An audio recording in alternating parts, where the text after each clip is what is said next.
Hi friends, ഓഹരിവണ്ണം ചാനലിലേക്ക് എല്ലാവർക്കും സ്വാഗതം. ഗ്ലോബൽ മാർക്കറ്റിൽ വളരെ വലിയ രീതിയിലുള്ളൊരു സെല്ലിങ്ങാണ് എന്താ പറയുക കഴിഞ്ഞ കുറേ ദിവസങ്ങളായിട്ട് നടക്കുന്നത്. ഇതിൻ്റെ ഇടയിൽ ആക്ച്വലി നമ്മളുടെ Nifty all time high create ചെയ്തു, ഇല്ലെങ്കിൽ 25,000 ടെസ്റ്റ് ചെയ്തു. എങ്കിലും നമ്മളിപ്പം ജപ്പാൻ മാർക്കറ്റ് നോക്കുകയാണെന്നുണ്ടെങ്കിൽ ലാസ്റ്റ് 2-3 വീക്സ് കൊണ്ട് ഏകദേശം 15-16% സെല്ലിങ് വന്നു. അതേപോലെ തന്നെ ഇപ്പം നാസ്ഡാക്ക് നോക്കുകയാണെന്നുണ്ടെങ്കിലും എനിക്ക് തോന്നുന്നു 8-9% സെല്ലിങ് വന്നു ലാസ്റ്റ് 3 വീക്സ് ആയിട്ട്. സോ ഓവറോൾ ഗ്ലോബൽ മാർക്കറ്റ് സെല്ലിങ്ങിലാണ്. ഒരു റിസഷൻ ഫിയർ ഉണ്ട്. നമ്മൾ ഫ്രൈഡേ S&P 500 വിക്സ് എടുത്ത് നോക്കുകയാണെന്നുണ്ടെങ്കിൽ, അതായത് ഇന്ത്യ വിക്സ് എന്ന് പറഞ്ഞ പോലെ തന്നെ അവിടുത്തെ വോൾട്ടാലിറ്റി ഇൻഡെക്സിൻ്റെ ചാർട്ട് എടുത്ത് നോക്കുകയാണെന്നുണ്ടെങ്കിൽ വളരെ വലിയൊരു ക്യാൻഡിലും വലിയൊരു എന്താ പറയുക സ്പൈക്കാണ് വന്നിട്ടുള്ളത്. സോ ഓവറോൾ ഒരു പേടിയുണ്ട്, ഇല്ലെങ്കിൽ ഒരു റിസഷൻ ഫിയർ ഉണ്ട് എന്നുള്ളതാണ് മാർക്കറ്റ് ഇത് നമ്മളെ സൂചിപ്പിക്കുന്നത്. വെള്ളിയാഴ്ച രാത്രിയും ഗ്ലോബൽ മാർക്കറ്റ് വളരെ നെഗറ്റീവിലാണ് ക്ലോസ് ചെയ്തത്. ഞാൻ ഈ പറഞ്ഞ ജപ്പാനൊക്കെ ഏകദേശം 5% നെഗറ്റീവിലാണ് ക്ലോസ് ചെയ്തിട്ടുള്ളത്. സോ സ്വാഭാവികമായിട്ടും മൺഡേ നമുക്കൊരു ഗ്യാപ് ഡൗൺ ഓപ്പണിംഗ് ആയിരിക്കും.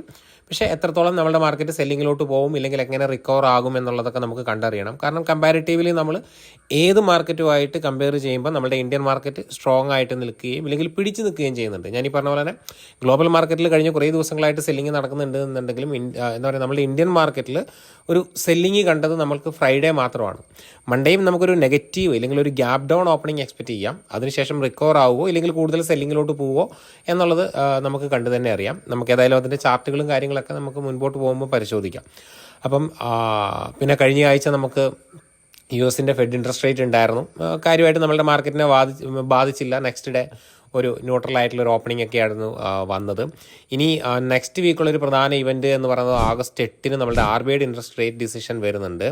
അപ്പം അതും സ്വാഭാവികമായിട്ടും നമ്മളുടെ മാർക്കറ്റിനെ വളരെ വലിയ രീതിയിൽ ബാധിക്കുന്ന അല്ലെങ്കിൽ സ്വാധീനിക്കുന്ന ഒരു ഇവൻറ്റ് തന്നെയാണ്. അപ്പം അതൊന്ന് ഓർത്ത് വെക്കുക. അതിനോടൊപ്പം തന്നെ ഗ്ലോബൽ മാർക്കറ്റിൽ മൊത്തത്തിൽ എന്ത് നടക്കുന്നു എന്നുള്ളതൊന്ന് ഓർത്ത് വെക്കുക, ഇല്ലെങ്കിൽ നിങ്ങൾ ഒബ്സർവ് ചെയ്യുക. പിന്നെ എന്താ പറയുക വളരെ അഗ്രസീവായിട്ട് പൊസിഷൻസ് ക്രിയേറ്റ് ചെയ്യാതിരിക്കുക. കാരണം ഇപ്പോൾ ഒരു ഇന്ത്യൻ മാർക്കറ്റിൽ എന്തെങ്കിലും ഒരു കാരണങ്ങൾ കൊണ്ട് സെല്ലിങ് വരുന്ന പോലല്ല, ഓവറോൾ ഗ്ലോബലി മൊത്തത്തിലൊരു സെല്ലിങ് വരുമ്പം നമ്മൾ അതിൻ്റെ കാരണം എന്താണെന്ന് മനസ്സിലാക്കി ഗ്ലോബൽ മാർക്കറ്റിലൊരു റിക്കവറിക്ക് വേണ്ടി വെയിറ്റ് ചെയ്യുക. ആ വെയിറ്റ് ചെയ്തിട്ട് അതിനനുസരിച്ച് ഇന്ത്യൻ മാർക്കറ്റിൽ റിയാക്ട് ചെയ്യാൻ വേണ്ടിയിട്ട് ശ്രമിക്കുക. അല്ലാതെ ചാടിക്കേറി ഒരു പൊസിഷൻസ് എടുക്കാനോ ഇല്ലെങ്കിൽ ഇപ്പോൾ കഴിഞ്ഞ 1-2 ദിവസത്തെ സെല്ലിങ് മാത്രം കണ്ടുകൊണ്ട് നിങ്ങളുടെ കയ്യിലുള്ള പൊസിഷൻസ് ആവറേജ് ചെയ്യാനോ ചെയ്യാതിരിക്കുക. സ്റ്റോപ്പ് ലോസ് വന്നു കഴിഞ്ഞാൽ എക്സിറ്റ് ചെയ്യുക. ബാക്കി വരുന്ന ദിവസത്തെ മാർക്കറ്റിൻ്റെ പ്രൈസ് ആക്ഷനും ഇല്ലെങ്കിൽ ബിഹേവിയർ അനുസരിച്ച് നമുക്ക് തീരുമാനങ്ങൾ എടുക്കാം. അപ്പം ഇത്രയും കാര്യങ്ങളാണ് നമുക്ക് ജനറലായിട്ട് സംസാരിക്കാനുള്ളത്. അപ്പം നമുക്ക് ഗ്ലോബൽ മാർക്കറ്റിലെ ചാർട്ടുകളും ഇല്ലെങ്കിൽ ഇന്ത്യൻ മാർക്കറ്റിൻ്റെ ചാർട്ടുകളും അതേപോലെ തന്നെ സ്വിംഗ് ട്രേഡിങ്ങിന് കൺസിഡർ ചെയ്യാൻ പറ്റിയിട്ടുള്ള ചാർട്ടുകൾ ഏതൊക്കെയാണ് എന്നുള്ളത് പരിശോധിക്കാം.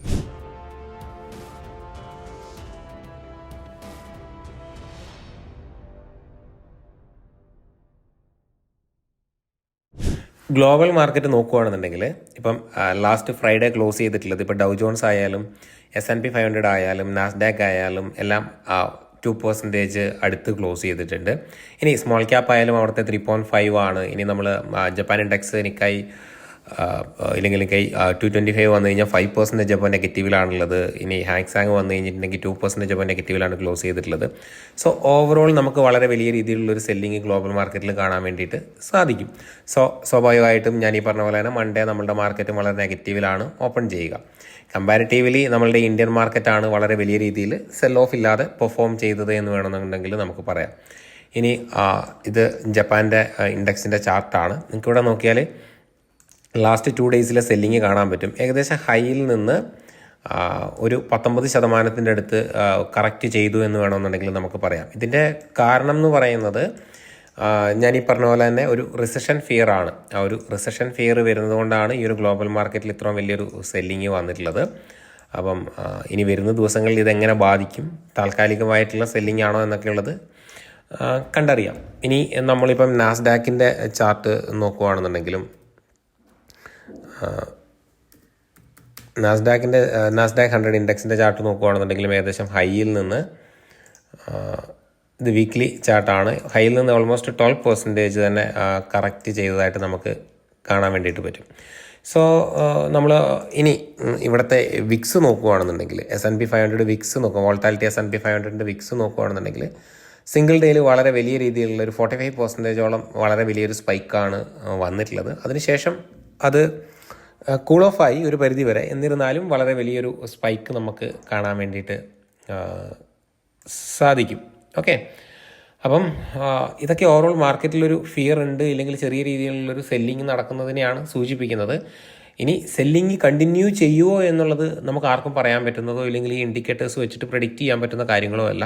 നമുക്ക് എന്താ പറയുക, ഇപ്പം ഭൂമികുലുക്കം വരുന്നു എന്നുള്ളത് നമുക്ക് ഉറപ്പായിട്ട് പ്രിഡിക്റ്റ് ചെയ്യാൻ പറ്റില്ല. പകരം എന്താണ്, നമുക്ക് എന്തെങ്കിലും സിഗ്നൽസ് കിട്ടിയാൽ മാറി നിൽക്കുക, ആ നാട്ടിൽ നിന്ന് മാറി നിൽക്കുക എന്ന് പറയുന്നത് മാത്രമല്ലേ ചെയ്യാൻ പറ്റുന്നത്. എന്ന് പറഞ്ഞ പോലെ മാർക്കറ്റ് വീഴുമോ എന്ന് ചോദിച്ചു കഴിഞ്ഞാൽ നമുക്കറിയില്ല. ബട്ട് നമുക്ക് മാറി നിൽക്കുക എന്നുള്ളത് മാത്രമാണ് ഇതിനുള്ളിൽ ചെയ്യാൻ വേണ്ടിയിട്ട് പറ്റുന്നൊരു കാര്യം. ഇതൊക്കെ ഒന്ന് കൂൾ ഓഫ് ആകുന്നത് വരെ, ഇല്ലെങ്കിൽ ഇതൊക്കെ തിരിച്ച് വരുന്നത് വരെ, മാർക്കറ്റിൽ റിക്കവറി കാണുന്നത് വരെ. ഓക്കെ, അപ്പോൾ ഇത്രയും കാര്യങ്ങളാണ് ഗ്ലോബൽ മാർക്കറ്റുമായിട്ട് പറയാനുള്ളത്. ഇനി നിഫ്റ്റീൻ്റെ ചാർട്ട് നോക്കുകയാണെന്നുണ്ടെങ്കിൽ നിഫ്റ്റി ഇപ്പം ഫ്രൈഡേ മാത്രമാണ് നമുക്കൊരു സെല്ലിങ് വന്നത്. ഓക്കെ, തേഴ്സ്ഡേ ആയിരുന്നു നമ്മളുടെ US ഫെഡ് ഇൻട്രസ്റ്റ് റേറ്റ്സിൻ്റെ ഡിസിഷൻ നമ്മളുടെ ഇന്ത്യൻ മാർക്കറ്റിൽ റിഫ്ലക്റ്റ് ചെയ്തത്. അന്ന് തന്നെ ഓൾമോസ്റ്റ് 25,000 നിഫ്റ്റി ആ ഒരു മാജിക് നമ്പർ അല്ലെങ്കിൽ ആ ഒരു ലെവൽ ക്രോസ് ചെയ്തു. നെക്സ്റ്റ് ഡേ വീണ്ടും സെല്ലിങ് വന്നു. ഓവറോൾ വീക്ക്ലി വൈസ് നമ്മൾ നോക്കുകയാണെന്നുണ്ടെങ്കിൽ സെല്ലിങ് തന്നെയാണ് നടന്നിട്ടുള്ളത്. ഇനി സ്മോൾ ക്യാപ്പിലോട്ട് നമ്മൾ പോവുകയാണെന്നുണ്ടെങ്കിലും കാര്യങ്ങൾക്ക് മാറ്റമില്ല.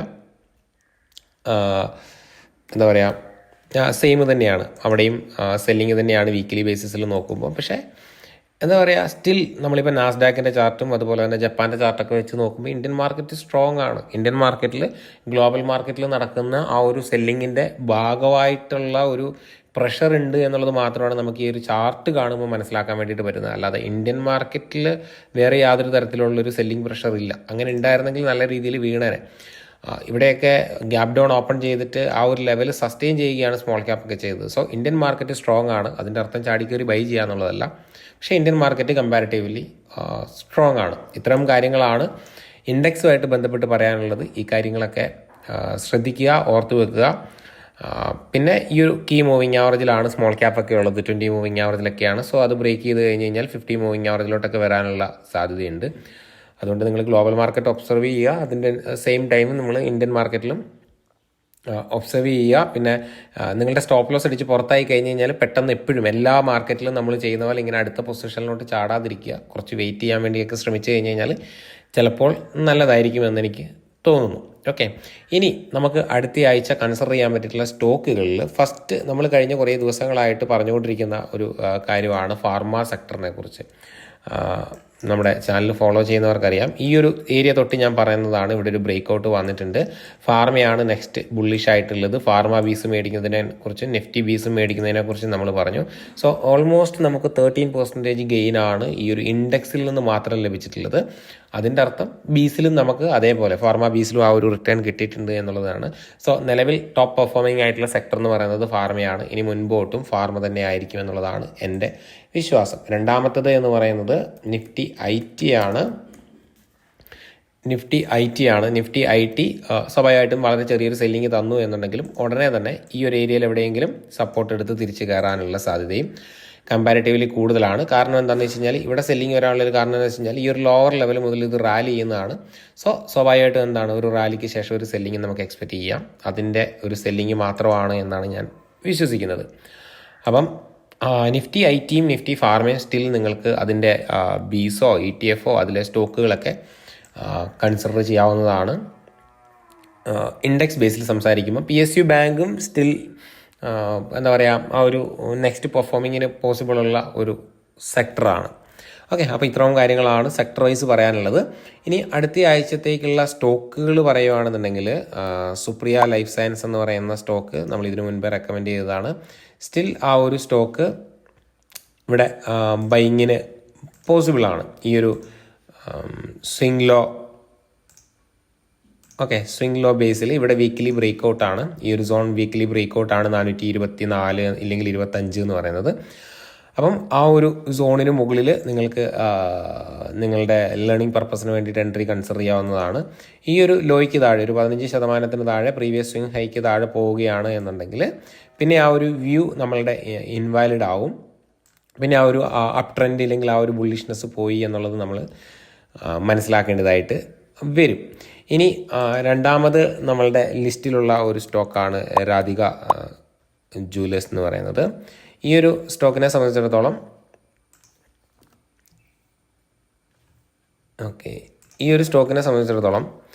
ഈ ഒരു സ്റ്റോക്കിൻ്റെ റെസിസ്റ്റൻസ് പോയിൻ്റ് ആയിരുന്നു ഇത്. ഈ ഒരു റെസിസ്റ്റൻസ് പോയിൻ്റ് ബ്രേക്ക് ചെയ്തതിന് ശേഷം വളരെ ഒരു 50% റിട്ടേൺ തന്നിട്ടുണ്ടായിരുന്നു. ഈ ഒരു റെസിസ്റ്റൻസ് പോയിന്റ് നമ്മൾ സജസ്റ്റ് ചെയ്തൊരു ലെവൽ തന്നെയാണ്. അതിനുശേഷം കഴിഞ്ഞ കുറേ നാളുകളായിട്ട് ഇവിടെ എന്താണ് സൈഡ് വേസിലാണുള്ളത്. അതിനുശേഷം ഫൈനലി ഇവിടെ നമുക്ക് ഡെയിലി ചാർട്ടിൽ അവിടെ ഒരു ബ്രേക്ക് ഔട്ട് കാണാൻ വേണ്ടിയിട്ട് സാധിക്കും. സോ ഇവിടെ ഒരു എൻട്രി എടുത്തുകൊണ്ടൊക്കെ ഇതിൻ്റെ താഴെ ഒരു 8% 9% സ്റ്റോപ്പ് ലോസിൽ നിങ്ങൾക്ക് ഒരു 1:2 ഒക്കെ 1:2 ഒക്കെ നിങ്ങൾക്ക് എന്താ പറയുക ഒരു ടാർഗറ്റ് വെച്ചുകൊണ്ട് ലേണിംഗ് പർപ്പസിന് വേണ്ടിയിട്ട് കൺസിഡർ ചെയ്യാവുന്നതാണ്. പിന്നെ ഇതിൻ്റെ ഈ ഒരു ലെവലിന് താഴെ പോയി കഴിഞ്ഞ് കഴിഞ്ഞാൽ അല്ലെങ്കിൽ ലാസ്റ്റ് ഡേയുടെ ആ ഒരു ലെവലിൽ ലാസ്റ്റ് ഡേ വെക്കുകയാണെങ്കിൽ തന്നെ 7% ഒക്കെയാണ് വരുന്നത്. ആ ഒരു 7% താഴെ പോവുകയാണെന്നുണ്ടെങ്കിൽ ഈ ഒരു ട്രേഡിൽ നിന്ന് എക്സിറ്റ് ചെയ്യുന്നതാണ് നല്ലത്. പിന്നെ ജ്വല്ലറി റിലേറ്റഡ് സ്റ്റോക്കുകൾക്ക് കുറച്ച് പോസിറ്റീവായിട്ടുള്ള ന്യൂസുകളും റീസെൻ്റ്ലി ഉണ്ടായിരുന്നു. ഓക്കെ, അപ്പം ഈ 2 സ്റ്റോക്കുകളാണുള്ളത്. ഇനിയുള്ളത് എന്ന് പറയുന്നത് പ്രൈം ഫോക്കസ് എന്ന് പറയുന്ന ഒരു സ്റ്റോക്കാണ്. Prime focus. Okay, prime focus ഈ ഒരു സ്റ്റോക്ക് മന്ത്ലി ചാർട്ടിലോട്ട് പോവുകയാണെന്നുണ്ടെങ്കിൽ ഏകദേശം 10-14 വർഷത്തെ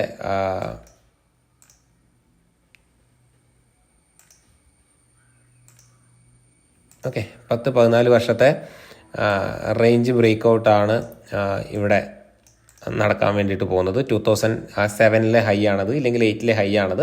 ഇതിപ്പോൾ 2024 ആണ്.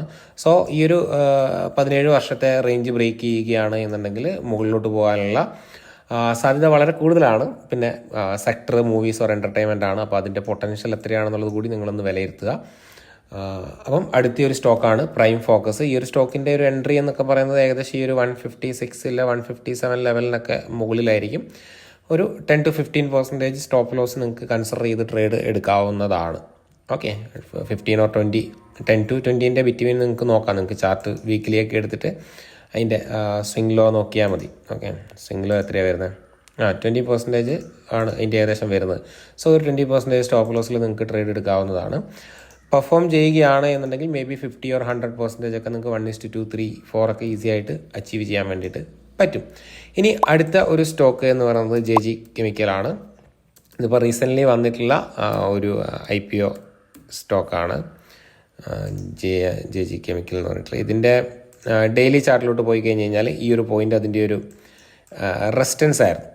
ഓക്കെ, ഇതൊരു കെമിക്കൽ സെക്ടറിലെ സ്റ്റോക്കാണ്. കെമിക്കൽ സ്റ്റോക്കുകളൊക്കെ അത്യാവശ്യം ബുള്ളിഷാണ്. അതുകൊണ്ട് തന്നെ നിങ്ങൾക്ക് ഇപ്പോഴത്തെ ഒരു ലെവലിലൊക്കെ എൻട്രി കൺസിഡർ ചെയ്യാം. ഏകദേശം 15% ഈ ഒരു ട്രേഡിൽ നിങ്ങൾ എൻട്രി എടുക്കുകയാണെന്നുണ്ടെങ്കിൽ നിങ്ങൾക്ക് സ്റ്റോപ്പ് ലോസ് വരുന്നത് ഇതിനുള്ളിൽ നിങ്ങൾക്കൊരു 1:2 ഒക്കെ ടാർഗറ്റ് സെറ്റ് ചെയ്യാവുന്നതാണ്. അതായത് ഒരു 30% ഒക്കെ നിങ്ങൾക്ക് ടാർഗറ്റ് ഈ ഒരു ട്രേഡിൽ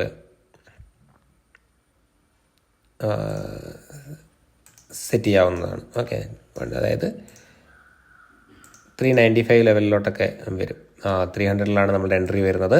സ്റ്റോപ്പ് ലോസ് വരുന്നത് 255 ഒക്കെ ആയിരിക്കും. ഓക്കെ, അപ്പം ഈ 4 സ്റ്റോക്കുകളാണ് നമ്മൾക്ക് ടെക്നിക്കലി ബ്രേക്ക് കിട്ടിയിട്ടുള്ള സ്ട്രോങ് ആയിട്ടുള്ള സ്റ്റോക്കുകളുടെ ലിസ്റ്റിൽ പറയാനുള്ളത്. ഒന്ന് നമ്മൾ പറഞ്ഞിട്ടുള്ള സുപ്രിയ ലൈഫ് സയൻസ്, രണ്ടാമത്തത് രാധിക ജ്വല്ലേഴ്സ്, മൂന്നാമത്തത് പ്രൈം ഫോക്കസ്, നാലാമത്തത് JG കെമിക്കൽസ്. പിന്നെ ഓവറോൾ മാർക്കറ്റിനെ കുറിച്ച് ഞാൻ പറഞ്ഞു. നമ്മളുടെ മാർക്കറ്റ് കുറേ നാളുകളായിട്ട് ടോപ്പിലാണുള്ളത്. പക്ഷേ സ്റ്റിൽ സ്ട്രെങ്ത് ഉണ്ടെന്ന് തന്നെയാണ് മനസ്സിലാക്കാൻ പറ്റുന്നത്.